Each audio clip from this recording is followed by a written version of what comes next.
Shalom, selamat pagi. Kembali lagi dalam renungan Happy Sword Family. Sebelumnya mari kita berdoa.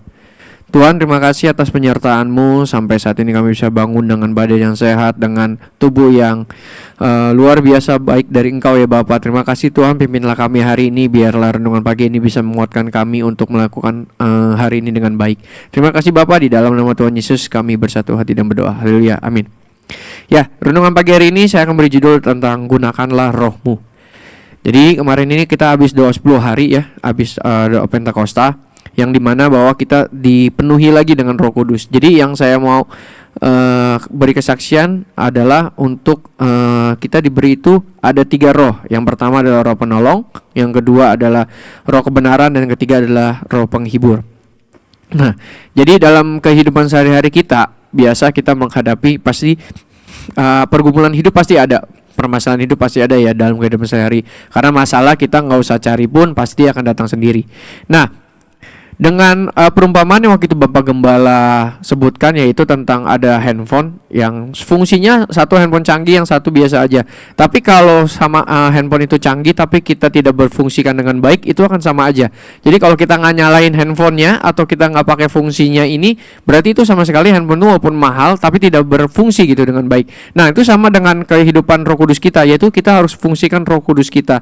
Yang pertama itu Roh Kudus itu sebagai penolong. Penolong yang dimana dalam arti dalam kehidupan kita harus melibatkan Roh Kudus.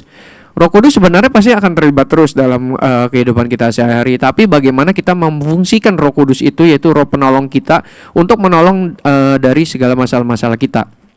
Jadi kita harus libatkan Roh Kudus atau libatkan Tuhan pasti dalam setiap permasalahan yang ada. Kita minta hikmat, langkah apa yang harus kita lakukan untuk kita melakukan mengatasi masalah itu atau mengatasi pergumulan tersebut. Yang kedua itu adalah roh kebenaran, yang dimana berarti kalau kita sudah memiliki Roh Kudus, roh penolong, Tuhan pasti akan menuntun kita dalam roh kebenaran. Bahwa kalau ketika kita melenceng sedikit mau ke kiri atau ke kanan, pasti Roh Kudus akan ngingetin. Tapi memang tergantung sama diri kita sendiri, kita mau ngikutin Roh Kudus atau enggak. Itu kembali lagi sama diri kita sendiri, karena Roh Kudus itu membantu kita mengingatkan, tapi kembali lagi dari diri kita yang mau ngikutin Roh Kudus apa enggak. Karena sama seperti ini, karena kita kalau tentang Roh Kudus ini juga berhubungan dengan kuasa. Jadi terkadang kita dari ketika kita mengakui Tuhan sebagai juru selamat kita, itu kita sudah diberi kuasa. Bapak Gembala sudah bilang. Nah, dengan ada kuasa itu, ketika kita misalkan sakit, kita terkadang itu cari Bapak Gembala, kita minta bantu doa atau gimana. Tapi ternyata kan karena kita sudah punya kuasa, seharusnya kita bisa berdoa sendiri dengan kuasa yang Tuhan udah berikan, bahwa penyakit ini akan sembuh gitu loh. Terkadang kuasa kita udah ada tapi kita nggak fungsikan, sama seperti tadi. Jadi ketika kita ada pergumulan atau apa, bantu doa boleh, tapi lebih baik karena kita sudah diberi kuasa, kita sudah ada Roh Kudus, kita pakai kuasa itu gitu loh. Nah, yang ketiga yang hari ini disebutkan oleh Bapak Gembala yaitu roh penghibur, yang dimana bahwa Roh Kudus ini di Yohanes 14 ayat 26 berkata, tetapi penghibur yaitu Roh Kudus yang akan diutus oleh Bapa dalam namaku, dialah yang akan mengajarkan segala sesuatu kepadamu dan akan mengingatkan kamu akan semua yang telah kukatakan kepadamu. Nah, seperti yang tadi dibilang bahwa akan itu berarti kan belum terjadi. Kita akan pergi berarti belum pergi. Nah, di sini dibilang dialah yang akan mengajarkan segala sesuatu.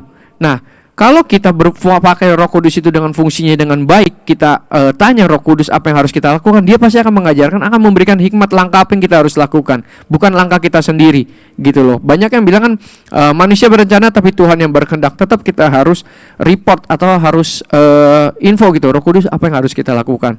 Karena kan Roh Kudus itu sebagai penolong, kebenaran, dan penghibur. Jadi dalam setiap permasalahan hidup kita, apapun yang kita gumulkan, apapun yang kita doakan, pasti kita pakailah Roh Kudus itu sebagai pedoman dalam hidup kita. Karena banyak yang terjadi gitu, minta didoakan misal ini, padahal dia sudah punya kuasa. Tapi memang tergantung dari dia sendiri. Walaupun minta didoain 10 kali sampai ditendet-tendet pun, kalau memang dari diri dia sendiri belum mau, ya nggak akan bisa. Kembali lagi ke dirinya masing-masing, bahwa memang hanya pribadi kita dan Tuhan dan Roh Kudus yang harus bersinergi lah, istilah gitu. Jadi itu aja yang aku bagikan renungan pagi ini, bahwa pakailah fungsi Roh Kudus itu dengan fungsinya, bahwa kita harus aktifkan, harus kita pakai gitu. Sudah ada fungsinya dengan sangat luar biasa baiknya. Mari kita berdoa. Tuhan, terima kasih atas penyertaan-Mu. Biarlah Roh Kudus-Mu memimpin kami Tuhan, penolong kami, memberikan kebenaran dan juga penghibur bagi kehidupan kami ya Bapa. Biarlah hari-hari yang kami lakukan sesuai dengan kehendak-Mu Tuhan. Terima kasih Bapa, terima kasih Roh Kudus. Di dalam nama Tuhan Yesus kami berdoa dan mengucap syukur. Haleluya, amin. Shalom, terima kasih, Tuhan Yesus memberkati.